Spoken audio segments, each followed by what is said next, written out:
Masih di flashback 16 tahun yang lalu, tepatnya di North Blue, kota pelabuhan pabrik daur ulang. Seorang anak berumur 10 tahun dari kota putih bernama Lau. Lau di sini mendengar bahwa bajak laut Don Quixote akan makan bersama. Ia yang masih dendam pada Corazon berniat menemuinya ke sana. Saat berusaha ke sana, ada senar yang memberitahu Lau bahwa Dovi ingin bertemu dengannya. Tapi tiba-tiba Corazon melemparnya lagi ke bawah. Singkatnya, saat keluarga Don Quixote makan-makan, Dovi juga memimpin diskusi bahwa mereka akan menyerang kota Rekesh. Katanya, orang-orang di sana berani mempermainkan mereka karena mengkhianati Don Quixote dengan bekerja sama dengan grup lain. Secara mengejutkan, Lau masuk ke ruang makan mereka. Awalnya, Giola berniat membuang Lau, tapi kedatangan Lau atas perintah Doflamingo sendiri. Treble juga menanyakan lagi. Sudah 1 minggu Lau berusaha bergabung dengan keluarga Don Quixote dan dihajar Corazon selama 1 minggu ini. Banyak anak-anak dan orang dewasa juga yang awalnya mau bergabung, tapi kabur begitu saja karena tak bisa bertahan. Lau masih terus bertekad untuk bergabung. Ia tak takut apapun, bahkan mengaku sudah melihat neraka. Dovi juga menjelaskan bahwa Corazon adalah adik kandung yang ia sayangi. Makanya ia tak akan segan membunuh siapapun yang melukainya. Diam-diam area perut Lau juga memutih dan mengagetkan beberapa orang di sana. Kata Giola, itu adalah penyakit Emberlid. Jika disentuh maka akan menular. Tapi Dovi menghentikan keributan itu. Ia menjelaskan bahwa penyakit Emberlid diakibatkan oleh racun dan tidak menular sama sekali. Ia juga bertanya, apakah ada orang yang selamat selain Lau di kota putih Flevens itu? Lau menjawab bahwa dirinya hanya beruntung. Ia juga bisa selamat dengan menyeberangi jembatan perbatasan dan bersembunyi di tumpukan mayat. Yang jelas, Lau tidak takut apapun, bahkan kematian sekalipun. Dan ia sangat membenci Corazon. Singkatnya, keluarga Don Quixote akhirnya menyerang kota Rekesh untuk balas dendam.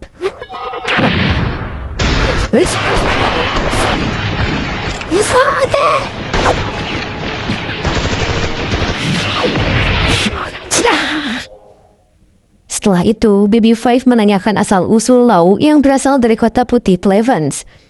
Katanya, semua rakyat di kota putih itu kaya raya, dan seluruh kotanya berwarna putih. Bahkan putihnya sampai ke tanah dan tanamannya. Dan sekarang, kota itu sudah hilang dari dunia ini. Kenapa kota putih sangat kaya raya? Suatu hari, mereka menemukan sumber daya bernama Emberlid, salah satu tipe lid di bawah tanah. Mereka menyadari bahwa lid itu sumber pemandangan yang menakjubkan. Berkat sumber daya yang melimpah itu, mereka membuat peralatan, lukisan, permen, kosmetik, dan senjata dari Emberlid. Orang-orang di seluruh dunia ingin membeli barang-barang berkualitas tinggi dari Emberlid. Tentu saja, industri dan ekonomi kota ini semakin pesat dan maju. Pemerintah dunia yang menyadari hal itu juga langsung membuat jasa pengiriman untuk mendistribusikan barang dari Emberlid. Dan Emberlid membuat semua orang beruntung. Di sisi Lau sendiri, ia masih diam dan mengingat masa lalunya. Saat kota putih masih ada, di sana sangat ramai dan damai. Lau juga belajar ilmu medis dengan ayahnya yang juga seorang dokter. Saat itu, ibu dan adiknya mengajak Lau untuk pergi ke festival. Mendengar ceritanya, Baby Five ingin mengunjungi kota itu, tapi sayangnya sudah musnah. Di sisi Doflamingo sendiri, ia tampaknya mencari tahu soal kota Flevens itu. Para anggota eksekutif yang sudah menyelesaikan misinya hendak pergi dan masih diserang orang-orang Rekesh. Walau begitu, mereka masih menceritakan soal kota putih Flevens.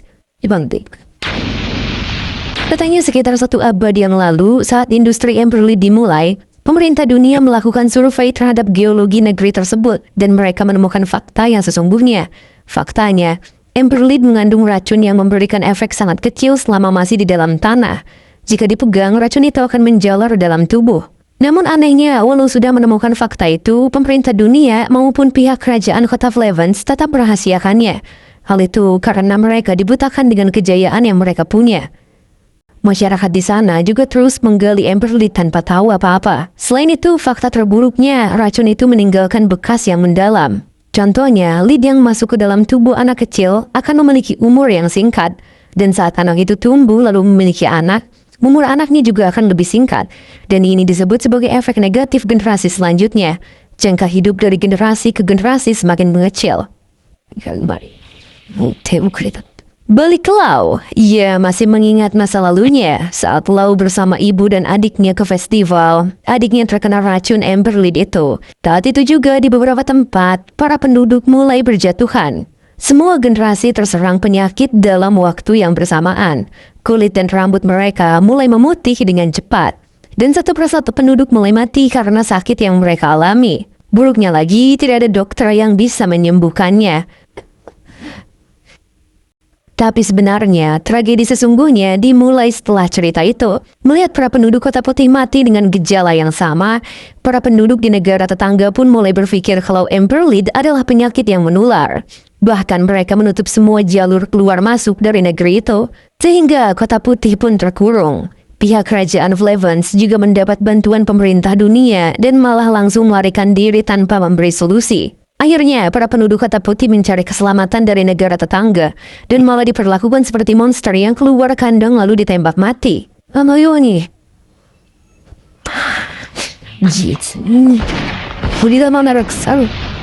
Hingga suatu ketika, pertumpahan darah pun terjadi. Penduduk Flevans tak tinggal diam dan berperang dengan negara tetangga. Saat itu, negara sedang diambang kehancuran. Lau juga masih bisa berdiri dan bertemu dengan guru sekolah agamanya.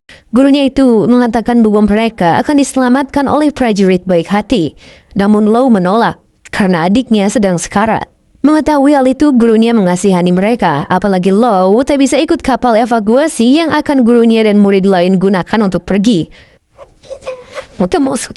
Karena juga seru di rumah sakit ayahnya, Lau juga chaos. Ayahnya juga berusaha berbicara dengan pemerintah soal penyakit Amberlead yang tak menular. Tapi mereka tak peduli sama sekali. Karena negara 95% akan hancur, Lau menyembunyikan adiknya di lemari. Hal itu karena Lau tahu semua warga kota ini sedang dibantai habis. Lau juga malah menemukan ayah dan ibunya telah terbunuh. Mendengar suara Lau, para pembantai itu tahu keberadaan Lau, sehingga ia harus kabur.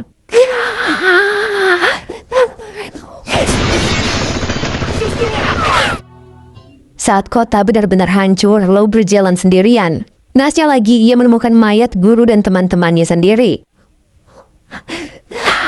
Bahkan ketika Lau kembali ke rumah sakitnya telah dibakar padahal adiknya ia sembunyikan di lemari rumah sakit itu. Dan pada akhirnya, kota itu berakhir oleh tangan manusia itu sendiri. Jika bocah 10 tahun sudah mengalami dan menyaksikan itu semua, maka kepribadiannya akan rusak.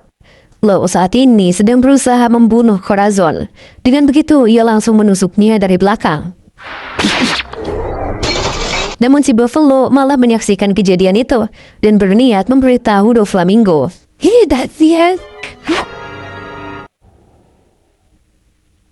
Di sisi lain, Doofy sedang beristirahat sejenak dalam aktivitasnya sebagai bajak laut.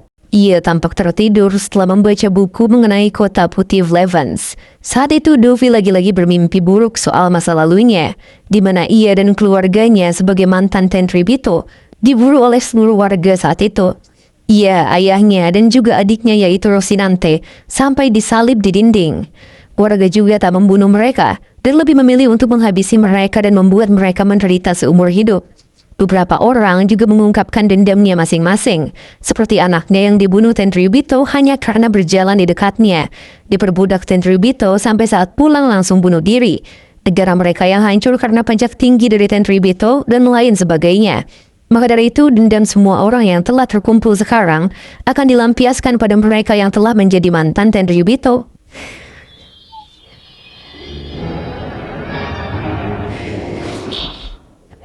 Doofy akhirnya terbangun dari tidurnya.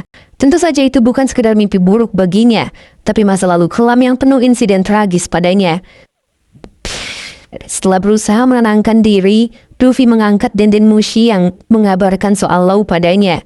Flashback pun dimulai kembali dan lebih tepatnya 33 tahun yang lalu di tanah suci Merijoa. Di sana, Saiyan Don Quixote Homing memutuskan untuk tinggal dengan manusia. Ia juga akan melepas status bangsawan dunianya yang bahkan perhatian Jugito lain anggap dewa.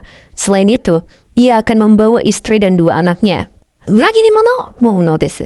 Omae wa mukashi kara lebih itai no kai? Tentu saja perhatian Ribito lain protes bagaimana bisa Homing menganggap dirinya sama dengan manusia. Apalagi ia sampai mencopot status dan Ribitonya. Mereka juga menganggap Homing tidak waras atas keputusan itu. Singkatnya, Homing dan keluarga diantar sampai ke North End, sebuah negeri yang bukan bagian dari pemerintah dunia. Rumah yang nyaman dan beberapa harta juga sudah disiapkan untuknya di sana. Setelah semua itu, chip identitas dan Ribito miliknya diambil. Pada akhirnya, Homing dan istri beserta 2 anaknya benar-benar menjadi manusia biasa. Walau begitu, Dovi dan Rocinante kadang menanyakan di mana budak mereka. Makanya ini akan jadi PR besar bagi Homing dan istrinya untuk mendidik 2 anaknya menjadi manusia biasa. Dovi juga kadang tantrum karena tak mau memakai baju seperti manusia. Tapi dengan sabar, Homing menjelaskan bahwa mereka akan hidup lebih kaya dari Mirijoa. Bukan kaya soal harta, melainkan soal hati. Saat itu, Dovi juga diajak pergi ke pasar. Karena warga di sana melihat mereka asing, pedagang juga menanyakan mereka. Bodohnya, Homing malah jujur dengan mengatakan bahwa dirinya adalah mantan Ten Ribito dan berasal dari Mirijoa. Dan akhirnya semua orang di sana terkejut mendengarnya. Minasan to nakayoku. Buruknya lagi, Dovi malah teriak-teriak di tengah pasar. Dovi masih merasa dirinya Ten Ribito dan semua yang lewat di depannya harus berlutut. Singkatnya, tak perlu waktu lama, rumah besar mereka dibakar semua orang. Bukan hanya itu, mereka juga diburu semua orang. Semua orang berniat mengukir dendam dan kebencian mereka selama ratusan tahun pada tulang-tulang mantan Ten Ribito itu. Mendengarnya, Homing dan keluarga langsung kabur dari sana. Sampai pada malamnya, mereka berhasil bersembunyi di tumpukan rongsokan. Dan mereka berharap orang-orang di sekitarnya tak mendekat ke sana. Dengan sebatang lilin, Dovi membantah ucapan ayahnya karena tak mau hidup menggembel bako kerompong. Pada paginya, ketika mereka masih tertidur, para warga masih gencar mencari keberadaan mereka. Tentunya mereka bangun dan bingung harus bagaimana. Homing akhirnya berusaha menghubungi orang-orang Ten Ribito. Ia menyadari bahwa dirinya terlalu naif. Setidaknya istri dan anak-anaknya lah yang dibawa ke sana lagi. Tapi orang-orang Ten Ribito malah merendahkannya karena Homing telah menjadi manusia biasa dan ia tak bisa memungut lagi apa yang telah ia buang. Karena tak bisa melakukan apapun, mereka menjalani hidup tidak layak. Kadang Dovi dan Rosie mencuri roti lalu dipukuli orang-orang. Untuk pertama kalinya, mereka juga merasakan rasa sakit dan juga kelaparan. Mereka berdua suka mulung di tempat sampah dan membawakan makanan bekas lepehan orang-orang pada ibunya yang sedang sakit. Sampai suatu ketika ibu Dovi meninggal dan Dovi menyimpan dendam pada ayahnya sendiri. Singkatnya, mereka bertiga akhirnya tertangkap dan siap disiksa. Kemarahan dan kebencian Dovi pada ayahnya sendiri juga semakin besar. Begitulah ingatan buruk Dovi dan Rocinante. Sekarang akhirnya Lau dibawa ke hadapan Dovi. Di sana juga ada Corazon alias Rocinante. Lau kecil tampak terkejut karena akhirnya ia akan mati sia-sia dengan Corazon yang masih hidup. Dovi akhirnya angkat bicara. Bukan soal adiknya yang Lau tikam, melainkan soal Lau yang secara kebetulan langsung diangkat menjadi anggota Don Quixote Family olehnya. Alasannya, Lau telah mengalami pengalaman yang mengerikan. Lau memiliki mata yang penuh dengan tatapan kebencian. Hanya satu pertanyaan di dalam hati Lau. Apakah Dovi tak mengetahui soal Corazon yang ia tikam? Dan mengapa Corazon tak melaporkannya? Lau sedikit mengeluh, walau Dovi bisa melihat potensi dirinya di masa depan pun, dalam 3 tahun ke depan tetap saja ia akan mati. Dovi malah membantah. Ia mengaku ahli dalam pasar gelap, termasuk memperdagangkan buah iblis. Bisa saja, ada buah yang bisa mengobati penyakit Lau. Jika beruntung dalam 3 tahun ke depan, mungkin ada buah iblis seperti itu. Dalam percakapan itu, Corazon juga memberitahu bahwa ada musuh yang menyerangnya. Tapi ia sudah membereskannya sendiri. Singkatnya, Lau pun resmi jadi bagian anggota Doflamingo dan ia memulai perjalanan sebagai bajak lautnya.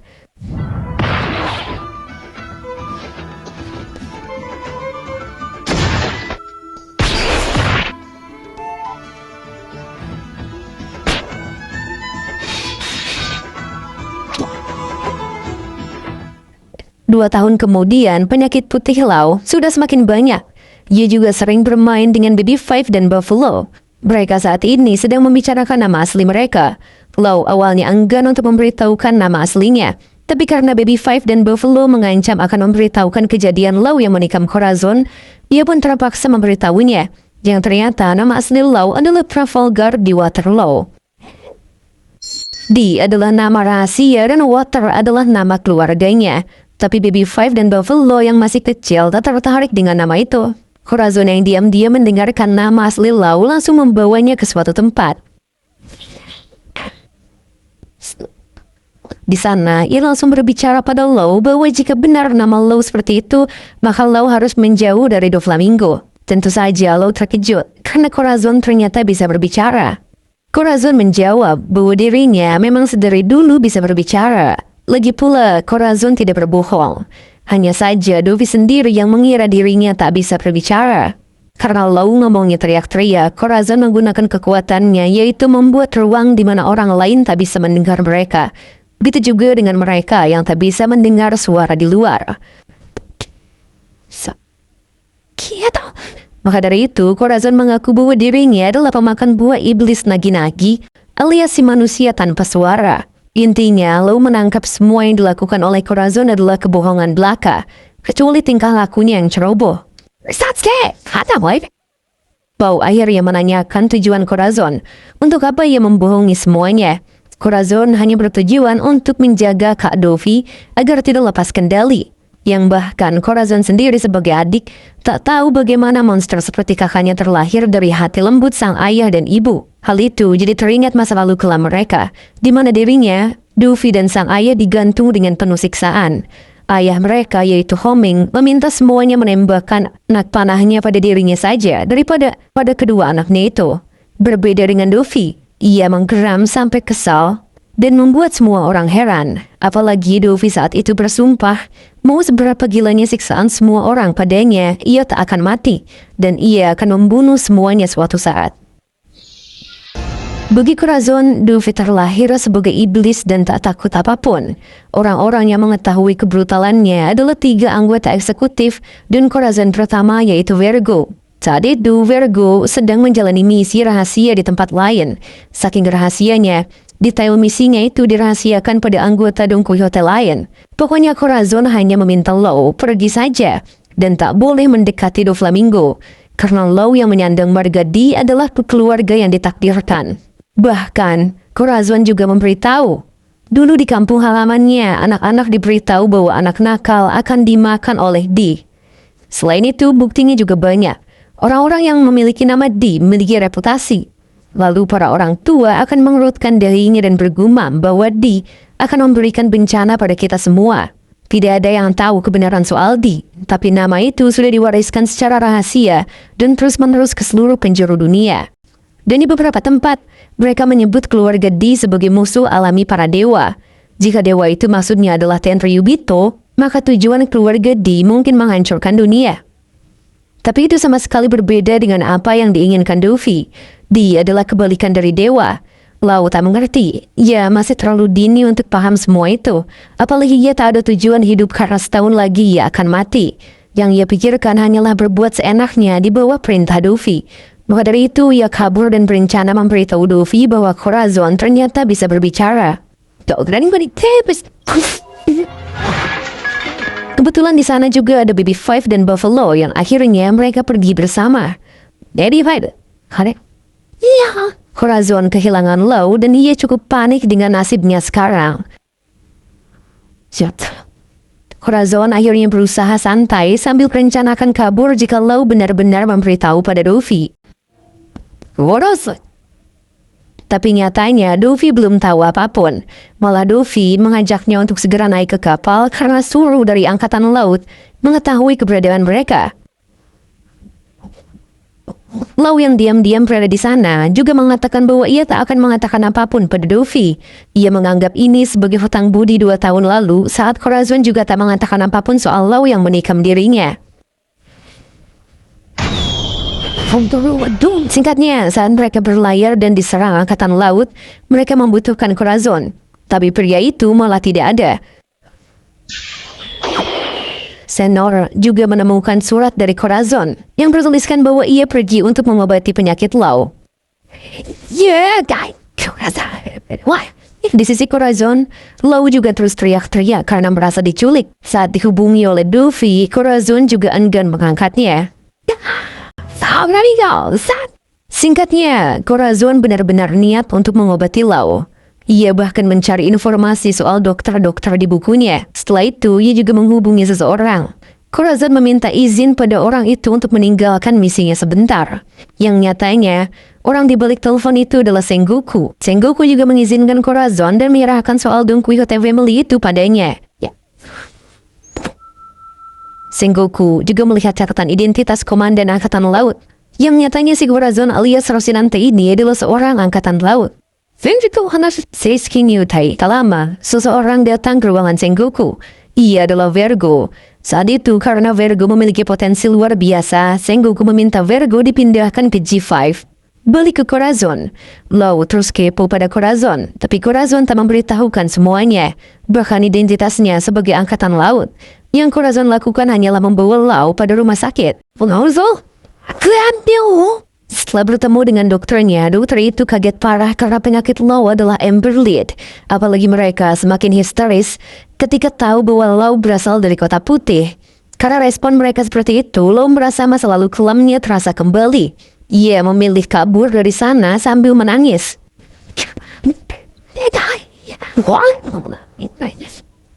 Corazon juga cukup terkejut dengan respon orang-orang dan memukul mereka di sana. Namun Corazon tak patah semangat. Ia terus mencoba ke rumah sakit selanjutnya walau hasilnya sama.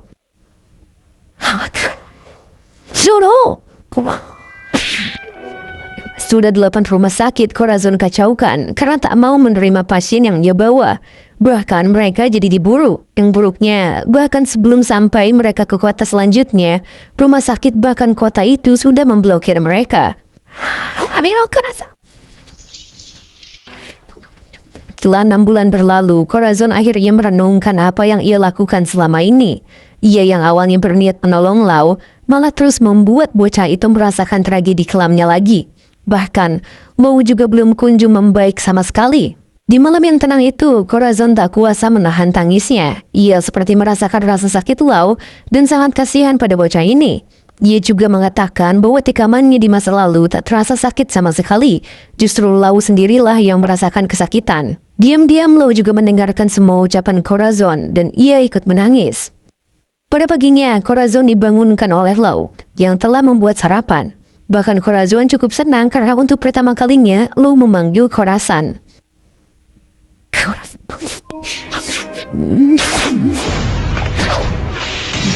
Maka dari itu, sekarang Lau tak akan pernah menyanyiakan air mata Corazon di masa lalu. Luffy sendiri masih dikeroyok oleh Bellamy dan cloningan Luffy.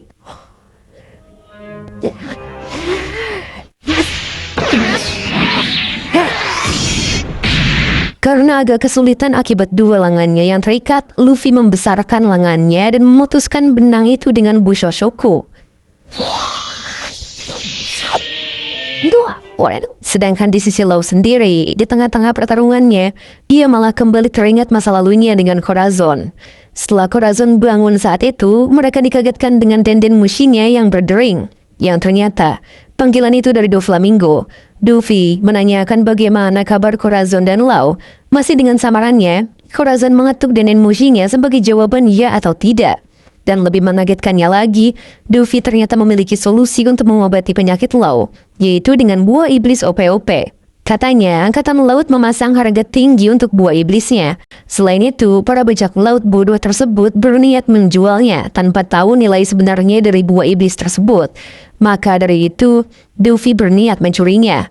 Rencananya, setelah buah itu mereka dapatkan, hanya orang yang Luffy percayalah yang boleh memakannya. Apalagi kekuatan buah itu sangat luar biasa.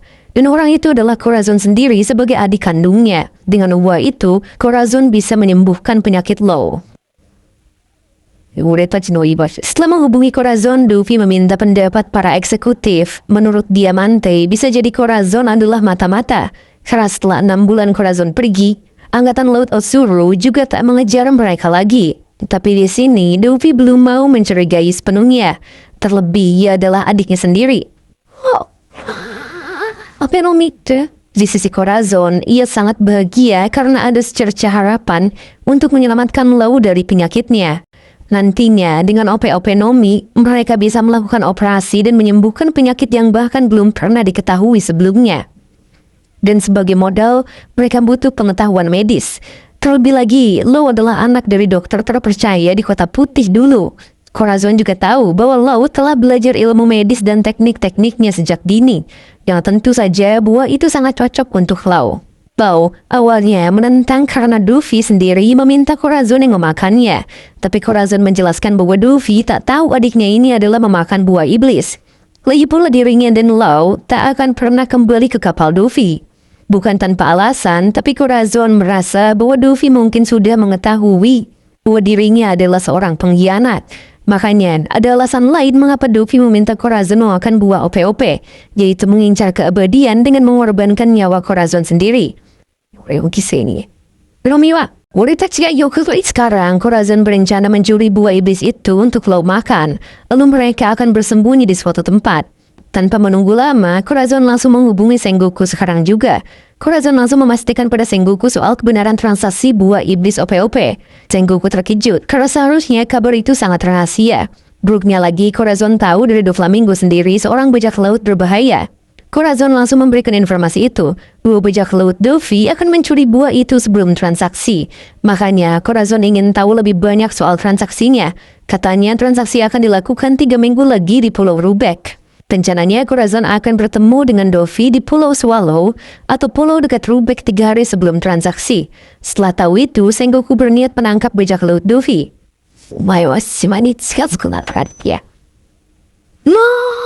Setelah menghubungi Sengoku dan bersiap berangkat ke Pulau Swallow, Corazon panik karena Lau pingsan dengan demam tinggi. Singkatnya, tepat di 3 hari sebelum transaksi, Corazon membawa Lau dengan rakit dan ombak yang deras. Di sana Lau mengatakan bahwa pemerintah sebenarnya sudah tahu soal asal-usul penyakit Emberlin. Tapi mereka menutup mata dan membiarkan mereka terus menggalinya. Yang artinya pemerintahlah yang telah membunuh seluruh penduduk Kota Putih. Makanya Lau ingin memastikan apakah Corazon sekutu mereka atau bukan. Untuk menenangkan Lau, Corazon masih terus berbohong. Yang ia fokuskan sekarang hanyalah buah OP-OP. Jika mereka mencurinya, baik Doflamingo, pemerintah dunia ataupun angkatan laut akan jadi musuh mereka.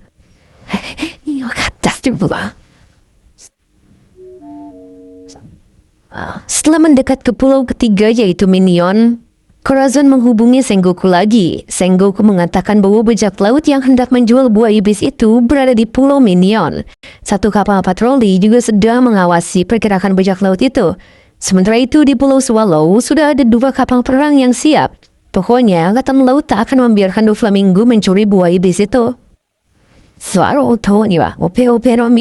Corazon pun menyembunyikan kapalnya, lalu naik ke Pulau Minion bersama Lau. Di persembunyian bajak laut itu, mereka membahas akan seberapa banyak uang yang mereka terima dari hasil menjual buah iblis OP-OP ini. Mereka juga sebenarnya tahu soal rumor hebat buah ini. Ada seorang dokter legendaris yang memakan buah ini. Ia bisa menyembuhkan penyakit yang sulit disembuhkan ataupun langka dengan operasi ajaib. Tapi kekuatan itu tak penting bagi mereka. Yang mereka butuhkan hanyalah uangnya saja. Dengan meninggalkan Lau, Corazon berusaha mencuri buah itu dan menggunakan kekuatan silentnya. Lau juga mengingat masa indah saat diasuh oleh Corazon. Kadang Corazon memamerkan kekuatan silentnya untuk menghibur Lau. Dengan kekuatan silentnya itu, Corazon dengan mudah menyerang mereka semua tanpa adanya suara sama sekali.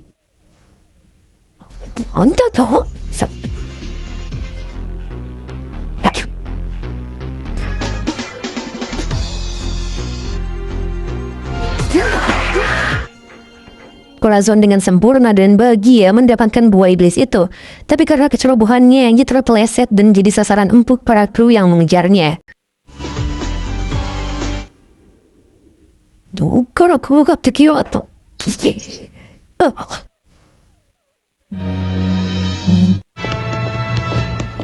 Di sisi Otsuru sendiri sudah siap dengan tugasnya mengawasi gerak-gerik Doflamingo di Pulau Swallow. Otsuru pun mendapat laporan dari kapal patroli yang berada di Pulau Minion. Laporan itu mengatakan bahwa persembunyian bajak laut yang hendak menjual buah iblis malah meledak. Hingga hakim narai ngawal cidabe. Di sisi Corazon, nyatanya ia bisa kabur dan menghabisi para pengejarnya walau sambil berdarah-darah. Dalam persembunyiannya, Kapten Beryl benar-benar kesal dan kecewa karena buah iblisnya dicuri. Apalagi mereka sudah melakukan perjanjian dengan angkatan laut dan transaksi besar 5 miliar beri. Corazon nampaknya sudah membawa Lau yang pingsan. Saat sudah bangun, ia langsung menggunakan silentnya lagi. Di sana, Corazon langsung bahagia memberikan buah iblis itu pada Lau. Namun Lau masih lemas, bahkan ia juga tidak yakin penyakitnya bisa disembuhkan. Tanpa peduli, Corazon langsung menyuapi Lau sampai menelan buah itu bulat-bulat. Safety camera! Lau awalnya belum siap menjadi pemakan buah iblis, tapi tiba-tiba Corazon pingsan di depannya. Corazon? Oh my... Setelah melihat lukanya, Lau semakin histeris karena Corazon memiliki banyak luka tembak fatal. Di sana, Lau juga berusaha menggunakan kekuatannya, tapi tak muncul apa-apa. Corazon pun berbicara serius pada Lau. Mereka memang sudah mendapatkan buah iblisnya, tapi Dovi pasti tak tinggal diam begitu saja. Untuk mengurus hal tersebut, Corazon meminta Lau untuk mengantarkan sebuah pesan ke sebuah kapal patroli angkatan laut yang ada di Pulau Minion ini. Pastinya, para angkatan laut mengerti maksud dari benda itu. Bahkan dengan benda kecil itu, mereka bisa menyelamatkan sebuah kerajaan yang jauh bernama Dressrosa. Awalnya, Lau agak ragu, tapi Corazon terus meneguhkan hatinya. Lau sebagai anak seorang dokter, mulai sekarang akan menyelamatkan lebih dari sekedar orang sakit. Dan setelah ia mengirim ini, mereka akan pergi dari pulau. Dengan begitu, Lau memberanikan diri untuk mengirim benda tersebut walau membenci angkatan laut. Sekejap. Saat itu, Lau sempat bertemu dengan prajurit angkatan laut, namun ia malah diam saja seakan tak bisa memberikan benda itu. Saat ia melihat prajurit yang sedang sendirian, ia pun memberanikan untuk memberikan benda itu. Orang tersebut tentunya membantu Lau dengan senang hati dan mengerti benda itu. Lau juga berharap banyak pada angkatan laut tersebut untuk membantu Corazon.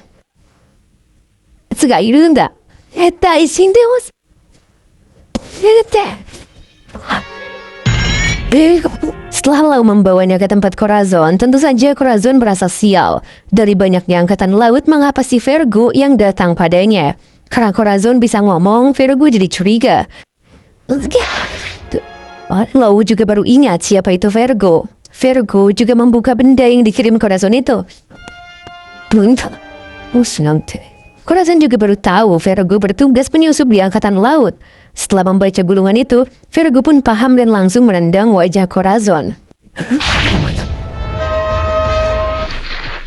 Tentu saja, Lau berusaha melerai, namun Virgo tak memiliki ampunan. Virgo langsung merobek gulungan itu, karena berisi banyak informasi soal bajak laut Doflamingo.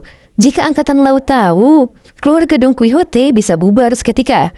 Virgo langsung menghajar habis Corazon. Rasa curiganya tervalidasi, karena sejak berumur 8 tahun Corazon menghilang, lalu muncul lagi setelah 14 tahun kemudian.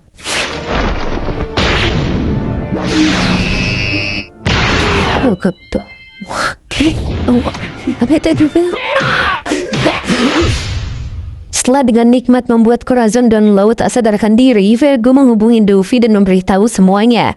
Dengan begitu, akhirnya Dovi tahu semuanya. Adik manisnya sendiri menunjukkan taring padanya. Kejadian itu membuat Dovi sadar bahwa hanya merekalah keluarga yang ia punya. Dan susah. Kemanon, sekarang Dovi sudah berada di pulau yang sama. Anak buah Beryl juga berserakan, yang artinya buah iblis itu telah dicuri. Dovi meminta Virgo menahan Corazon, karena pastinya dialah yang mencuri buah itu. Tapi sayang, Corazon telah melarikan diri sekarang. Tapi Dovi menenangkannya, karena selama targetnya berada di kota ini, ia masih bisa menjangkaunya. Tak lain dan tak bukan dengan sangkar burung.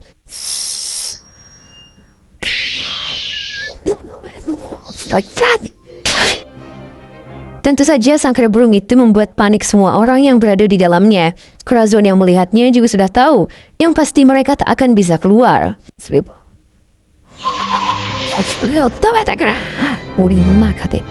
Tak lupa juga Luffy mengendalikan beberapa orang di dalam sangkar burung.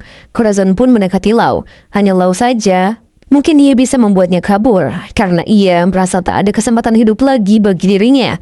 Tapi yang jadi pertanyaan, akankah Lau mengingat dirinya setelah itu? Dengan begitu, Corazon membuat Lau tak bersuara. Eko! Di dalam sangkar burung, semua orang chaos dan saling menyerang. Bahkan angkatan laut pun dibuat bingung dengan semua kejadian ini. Jika tak ikut pergi, seorang bocah dari bajak laut Beryl juga kebetulan tak terkena sangkar burung. Jadinya ia bisa kabur. Makanya Beryl sebagai kapten marah-marah karena bocah bernama Dri itu kabur, padahal katanya punya cukup kekuatan. Luffy juga menemui Beryl. Tentu saja ia langsung membunuh Beryl karena bisa-bisanya buah itu dicuri padahal Luffy juga hendak mencurinya. Playboy dan lainnya juga merampas semua harta bajak laut itu. Yakin BB5 dan Buffalo juga langsung mencari di mana keberadaan Corazon. Dengan alat pendeteksi frekuensi, BB5 jadi tahu bahwa angkatan laut menemukan bocah di tepi pantai.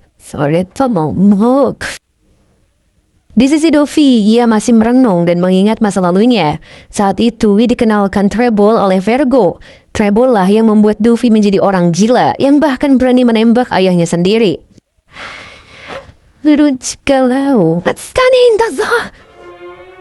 Saat itu juga, ayahnya meminta maaf karena telah menjadi ayah mereka. Saat gencar-gencarnya mencari Corazon, Corazon sendirilah yang menampakkan diri untuk mengecoh. Lo sendiri sudah disembunyikan di peti harta karun dengan aman. Corazon sekarang benar-benar dibrandeli. Semuanya pun melampiaskan kesalnya karena telah dikhianati oleh Corazon.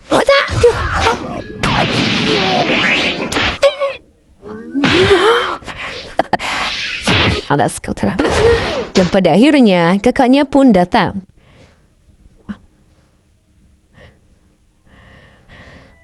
Corazon juga sempat mengingat masa lalunya, di mana setelah ayahnya meninggal, ia benar-benar sebatang kara, tapi Sengoku-lah yang membawanya. Sekarang Corazon masih bisa menodongkan pistolnya. Ia juga mengungkapkan semuanya, bahwa ia adalah komandan Rocinante dari Angkatan Laut. Ia menyusup ke tempat Luffy untuk mencegah tragedi yang akan terjadi akibat ulahnya. Lau juga mendengar itu di balik peti, tepat di belakang Corazon. Ia juga membenturkan kepalanya 2 kali yang menandakan bahwa ia juga berbicara dengan Lau. Nani, dendayo! Kalimatnya menjadi 2 arah. Ia meminta maaf karena telah berbohong dengan alasan tak mau dibenci. Luffy akhirnya bertanya 2 hal, di mana buah OP-OP dan juga Lau. Dengan jujur, Corazon menjawab bahwa buah itu telah dimakan oleh Lau, dan ia berada di luar sangkar ini yang bahkan mungkin Lau sudah di tangan Angkatan Laut. Secara kebetulan, Buffalo dan DB5 melaporkan bahwa dari radio Angkatan Laut menangkap seorang bocah. Jadinya, ucapan Corazon seakan benar. Nyatanya, bocah itu adalah Dri, yang tadi kabur dari bajak laut Beryl. Dengan begitu, Luffy memutuskan untuk membuka sangkar burungnya dan segera ke sana untuk membawa Lau. Luffy juga mengatakan bahwa ia akan melatih Lau karena telah memakan buah itu. Lau harus mati demi dirinya. Lau semakin panik karena ia mendengar bahwa Luffy akan membunuh Corazon. Untungnya, teriakannya tersilent karena sebelumnya Corazon telah membuat Lau menjadi senyap.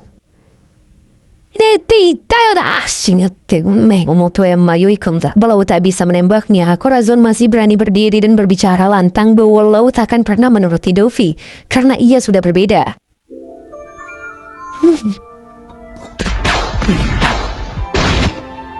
Dengan begitu, Corazon ditembaki hingga tewas ketika. Setelah Luffy pergi, semua peti harta dibawa termasuk yang berisi Lau. Bahkan di saat-saat terakhirnya, Corazon menahan kematiannya agar kekuatan silent pada Lau tak hilang dan memudahkannya kabur dari peti itu. Lau benar-benar menangis tanpa suara dan berhasil kabur menjauh dari Luffy. Luffy juga disibukkan dengan angkatan laut Otsuru yang datang. Suara laut pun semakin lama semakin terdengar yang menandakan bahwa Corazon telah benar-benar mati.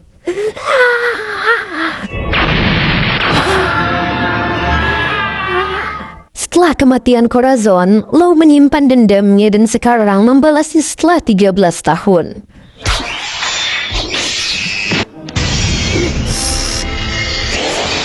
Mereka manis. Saat ini adalah saat yang ditunggu Law sejak dulu. Hazda. Law juga akan mewujudkan ambisi terdalam Corazon. Mendengar bacotan Law, Luffy hanya tertawa, karena semua arti kebebasan Law adalah milik Luffy. Sementara Luffy masih berkutat dengan bayangan Luffy serta Bellamy. Luffy yang terus mencoba menghindari Bellamy, membuatnya lembek dan kesulitan membalas serangannya.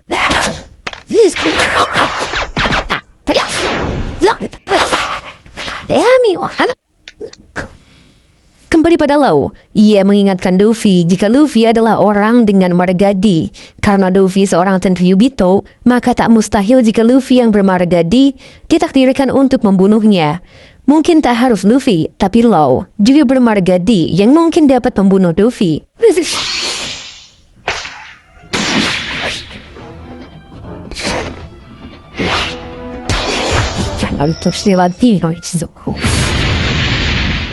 Dari kejauhan, Viola terus memantau pertarungan sengit di atas menara kerajaan.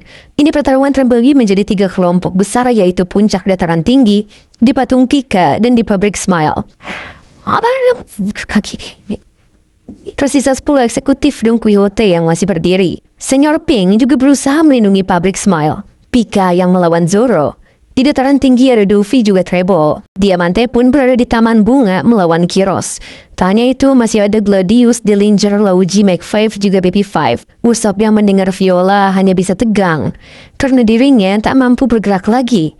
Senyor Pink dan Frankie terus bertarung secara jantan. Bahkan Senyor Pink rela terkena serangan Frankie demi seekor kucing belang.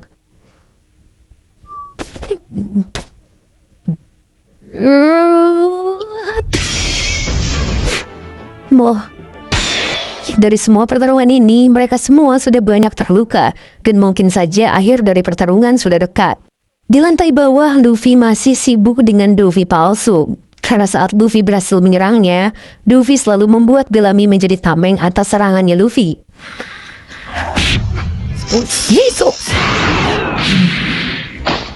Oleh karena itu, Luffy terus saja ragu untuk menyerang.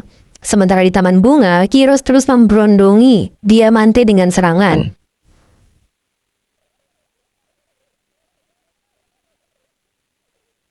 Tapi Diamante berhasil menghindar walau terkena sedikit goresan di wajahnya. Karena goresan tersebut, Diamante membalas dengan mengibarkan tanah Taman Bunga seperti bendera.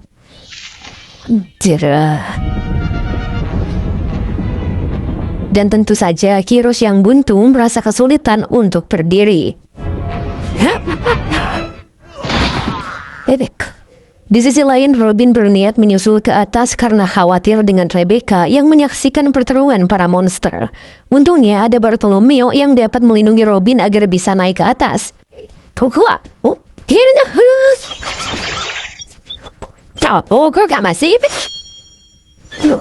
Di lantai 3, Cavendish menantang Gladius yang sejak tadi membuat Cavendish mengantuk. Di bawahnya ada Ideo yang melawan Dillinger juga. Tanya itu di sebelahnya ada Hairudin yang melawan Mac5. Berat Mac5 yang gak kira-kira membuat Hairudin yang raksasa saja kewalahan.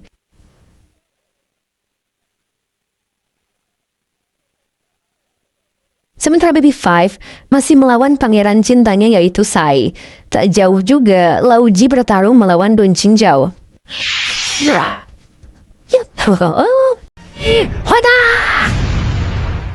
Di dalam istana, Leo dan Kabu mencoba menyelamatkan Putri Mansari.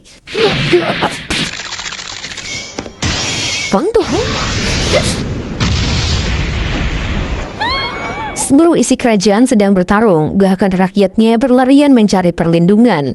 Terlihat juga Sabu berencana menuju puncak dataran tinggi. Tak lama setelah Sabu pergi, Koala juga ikut menyusulnya.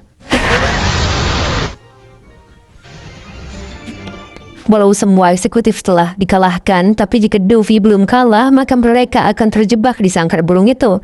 Mungkin saja masa depan kerajaan itu bergantung pada bajak laut Mugiwara. Kembali pada Law yang menerima kemarahan Luffy karena nama D yang disandangnya. Setelah melakukan serangan pada Luffy, Law kembali bacot jika ia akan mewakili Corazon untuk menarik sebuah pelatuk yang akan mengalahkan Luffy sekarang. Maya aku kuih sanomo. Hino ichido shan. Teshiki ni chita dake da. Walau sempat terhenti, tapi Luffy dapat kembali bangkit dan menertawakan Law karena ucapannya. Kali ini Luffy benar-benar marah, mengingat bahwa Law dulunya memohon untuk bergabung dengannya.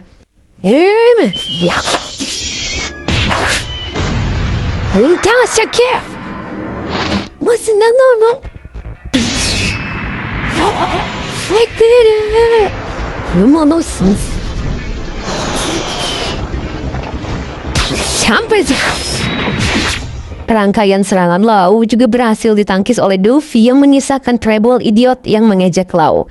Kekecewaan Luffy berulang kali diungkapkan, karena mungkin saja Law akan berhenti melakukan serangan yang sia-sia itu. Dan akhirnya Law tertangkap oleh Luffy. Sementara Luffy, ia terus saja menahan diri karena sedikit perlawanannya akan berdampak pada Bellamy yang kemungkinan mati.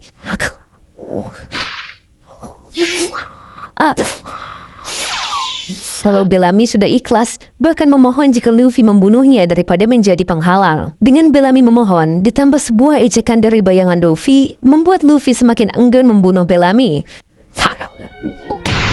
Hai, di sisi lain, Zoro masih saja nguber-nguber si Pika yang kabur-kaburan.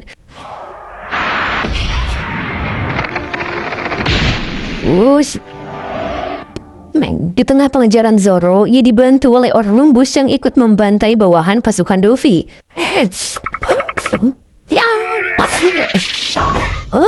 Pika yang kabur ternyata berniat menguasai dataran tinggi. Saat Pika muncul dengan tawa puas, Zoro malah mengejek tawanya yang lagi-lagi membuat Pika marah.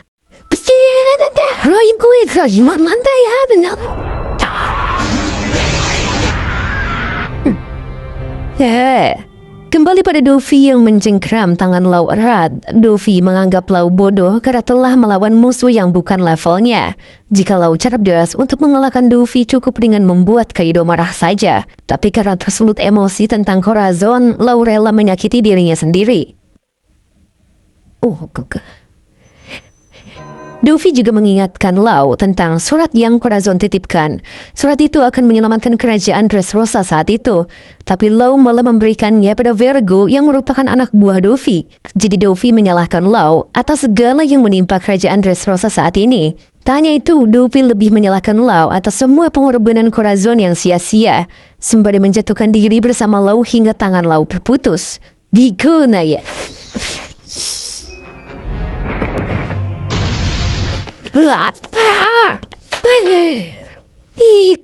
Melihat Law kelojotan, Treble yang menonton juga ikut kegirangan karena penderitaan Law. Sementara Luffy, ia bersiul melayangkan sebuah serangan pada Luffy palsu.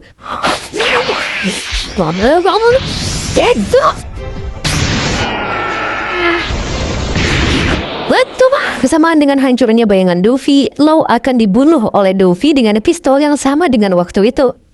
Tapi Luffy sedikit terkejut dengan amukan Luffy pada bayangannya itu.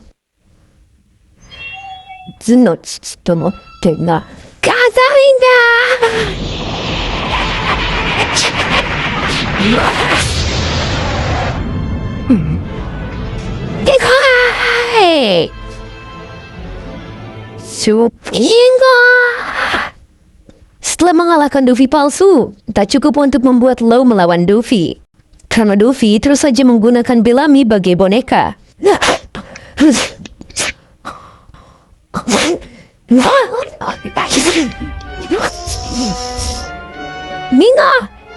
Kali ini Luffy tak menggunakan benamnya lagi, melainkan sebuah kata-kata provokasi. Luffy telah membebaskan Bellamy sama seperti kesempatan lain. Hal itu membuat Bellamy teringat saat pertama kali dirinya meminta menjadi bawahan Luffy. Semua berawal saat dirinya yang mengidolakan Luffy sejak kecil, bahkan ingin menjadi bajak laut seperti Luffy.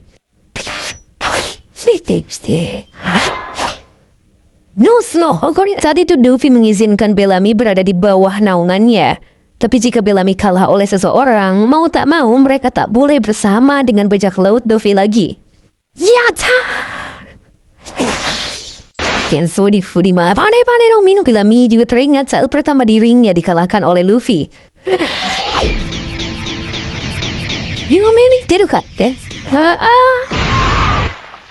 Tapi sejak saat itu, Bellamy berubah dan tak menertawakan Luffy lagi.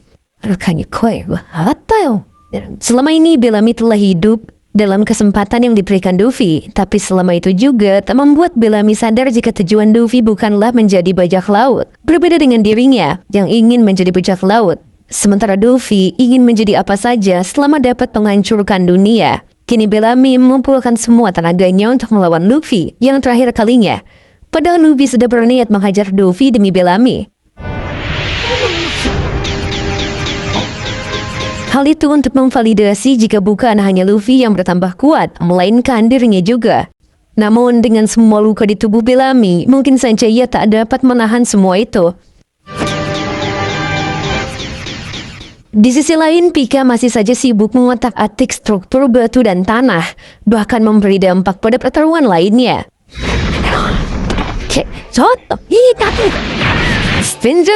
Dillinger sempat kesal karena medan pertarungannya terganggu. Sementara BB5, ia malah salah arti terhadap semua ucapan Sai. Kini pertarungan mereka dipenuhi dengan teka-teki cinta yang diartikan oleh BB5.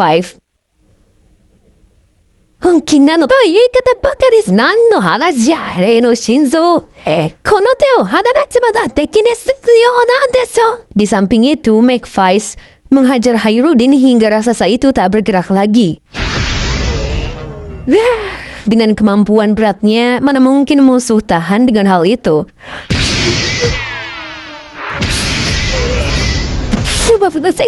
Bahkan setelah Hayurudin tepar, McFice mengincar Zoro sebagai sasaran selanjutnya.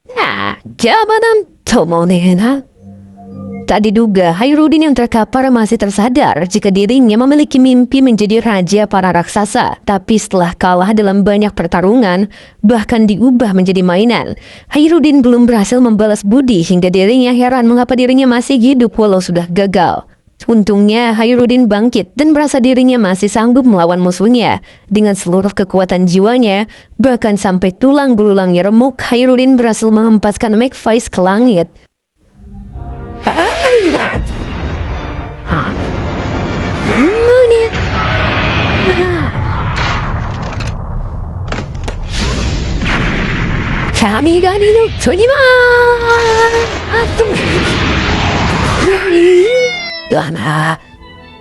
Tapi tak lama dari itu, Hayurudin tumbang karena telah mencapai batasnya.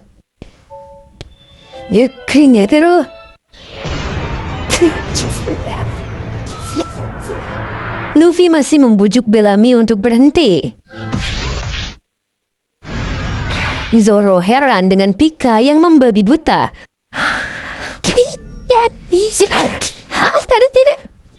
Sementara Sai malah bucin.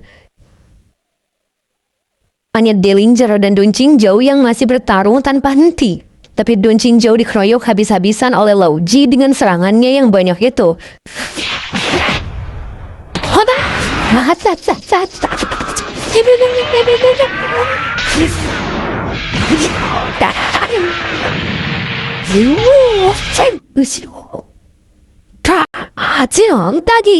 Walau tumbang, Don Qingzhou bangkit dan mengomentari Sai yang akan menikahi BB5. Saat itu, Lao Ji merasa sangat geram karena diabaikan oleh musuhnya. Saking marahnya Lao Ji, nyawanya hampir keluar saat itu.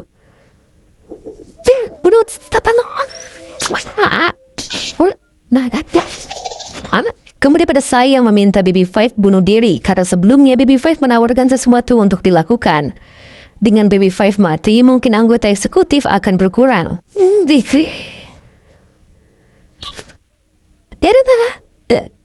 Jadi Sai akan mudah balas budi pada Luffy karena tak ada yang menghalangi. Tak diduga semua perkataan Sai dianggap serius oleh BB5. Ia menodongkan pistol pada dirinya sendiri sembari tersenyum.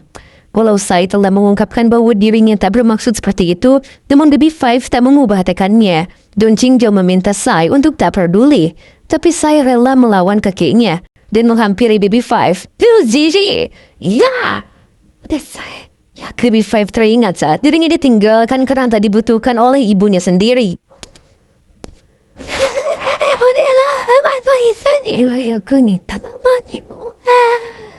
Dan sejak saat itu, Baby Five selalu menerima orang yang dianggap membutuhkannya. Oleh karena itu, selama ini banyak orang yang memanfaatkannya. Sai yang berlari menuju Baby Five sempat dihentikan oleh Don Qingzhou karena menurutnya Sai telah mempermalukan armada keluarganya. Bahkan Don Qingzhou menggunakan jurus andalannya untuk melawan Sai, hingga akhirnya Sai menggunakan kakinya untuk menandinginya.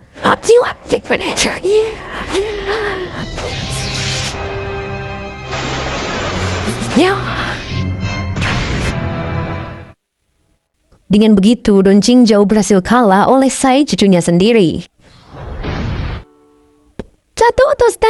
Singkatnya, Sai berhasil menyadarkan Baby Five jika selama ini Baby Five bukan tidak berguna. Hal itu membuat hati Baby Five sangat tersentuh. Sementara itu, kepala Don Qingzhou menjadi bengkok akibat Sai. Awalnya Sai tak percaya, tapi Don Qingzhou menangis terharu karena akhirnya kekuatannya telah terwariskan pada cucunya. Bahkan kekuatan kaki Sai menggantikan nama Kiryu Kirikugi milik Don Qingzhou. Don Qingzhou percaya jika kekuatan Sai dapat membelah es menjadi dua. Karena itu, Don Qingzhou akan membatalkan pernikahan politik yang sebelumnya telah direncanakan. Baru saja selesai memberi wejangan pada Sai, Don Qingzhou sudah diserang sampai tepar oleh Lao Ji dengan kekuatan prima dari masa mudanya. Tentu saja Sai langsung menyerang balik pada Lao Ji yang membuat mereka bertarung secara seimbang saat itu.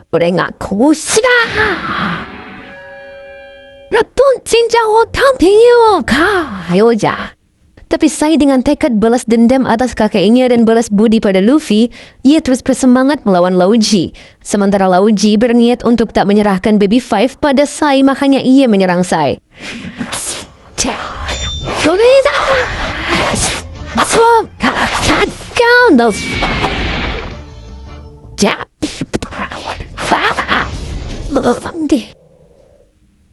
Tapi dengan lantang Sai mengakui jika Baby Five akan menjadi istrinya.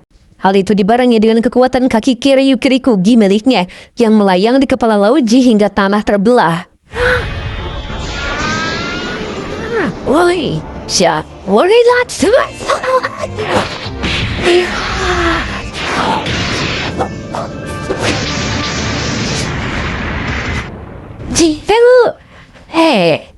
Dengan begitu Lao Ji berhasil ditaklukkan, sedangkan Baby Five juga ditaklukkan oleh cinta. Setelah kekalahan Lao Ji, Pika kembali muncul sembari tertawa. Walau Zoro tahu Pika akan marah, tapi ia kembali menghina suara Pika.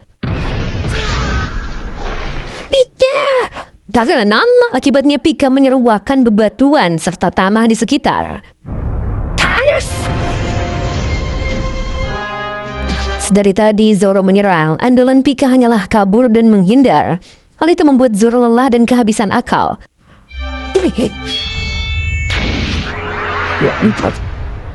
Raja Elizabeth II mencoba menawari Zoro bantuan saat itu. Namun Zoro menolak dan meminta Elizabeth untuk menyimpan kekuatannya saja itu untuk nanti.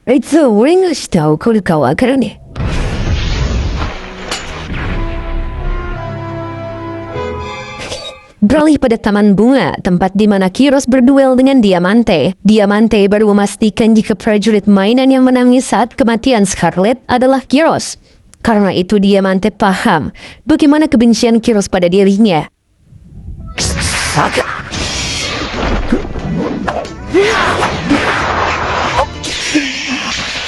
Tapi dengan adanya Rebecca di sana membuat pergerakan Kiros tak fokus. Karena jelas sekali Rebecca menjadi beban bagi pertarungan ayahnya itu. Apalagi Kiros tak ingin Rebecca kembali mengangkat senjatanya lagi.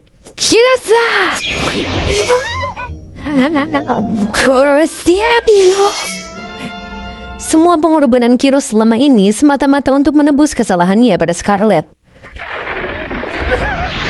Sedangkan di kota, Sabo mencoba menyelamatkan beberapa warga yang menjadi korban semua ini. Mo daijoubu da. Baru kembali pada Luffy yang masih mendengarkan ocehan Bellamy yang sekarat. Walau bodoh, Bellamy masih berpegang teguh pada prinsipnya dan akan menjadi pertarungan terakhirnya.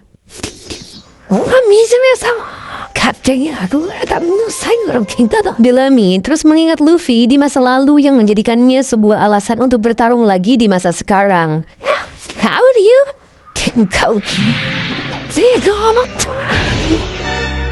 Di sisi lain, Law yang mencoba meraih lagi senjatanya berhasil digulingkan oleh Luffy.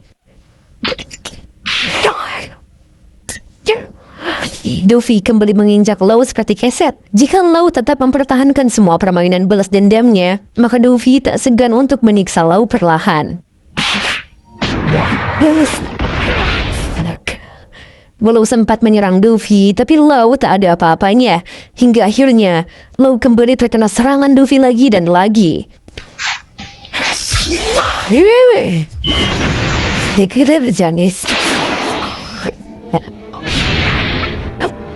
Bersamaan dengan Bellamy yang mempertahankan prinsip menjadi pengikut Luffy.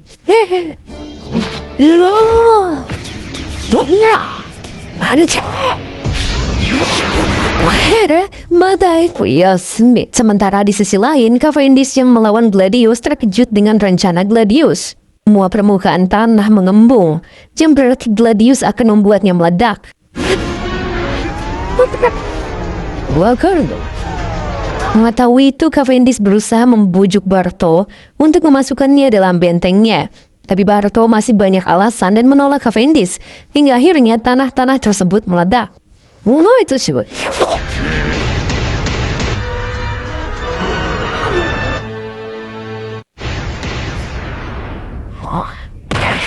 Ternyata Bartolomeo membiarkan Cavendish masuk dalam bentengnya, walaupun mereka selalu tidak akur satu sama lain. Oke, gini deh. Setelah Cavendish kembali pergi untuk bertarung, sekarang tugas Bartolomeo adalah memastikan Robin aman. Tapi ternyata Robin juga tak luput dari serangan Gladius. Ayo gata,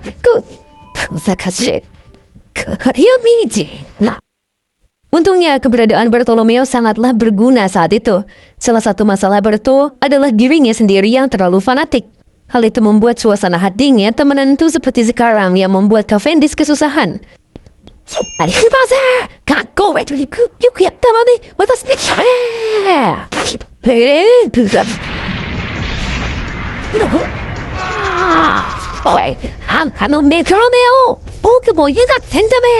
Kelakuan mereka ditonton Dillinger yang terlihat nganggur, padahal Ideo kembali bangkit menyeret Dillinger.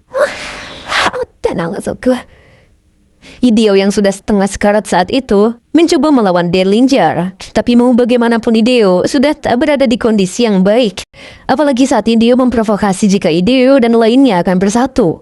Saat itu Dillinger langsung berubah menjadi bentuk monsternya.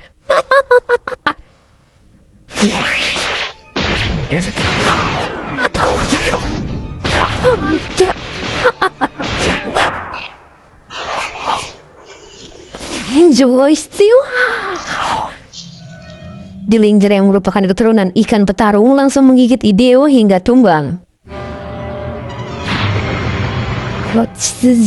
Saat Dillinger kembali menyusul Gladius, suasana berubah agak sunyi hingga Gladius memperingatkan tentang musuh yang berbahaya.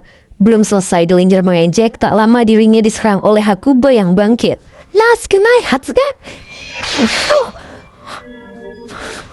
Dillinger tak membutuhkan waktu lama sebelum Dillinger mengenali Hakuba, ia sudah diserang ribuan sayatan hingga tumbang.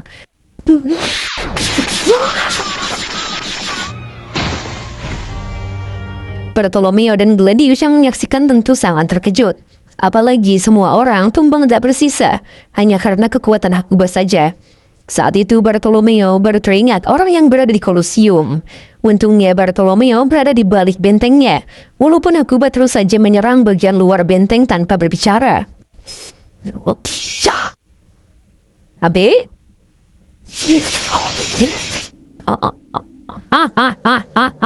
Barto yang bingung hanya bisa bertahan di dalam benteng. Tapi setelah Hakuba tak menemukan celah pada Bartolomeo, ia beralih menyerang Robin yang menuju ke atas.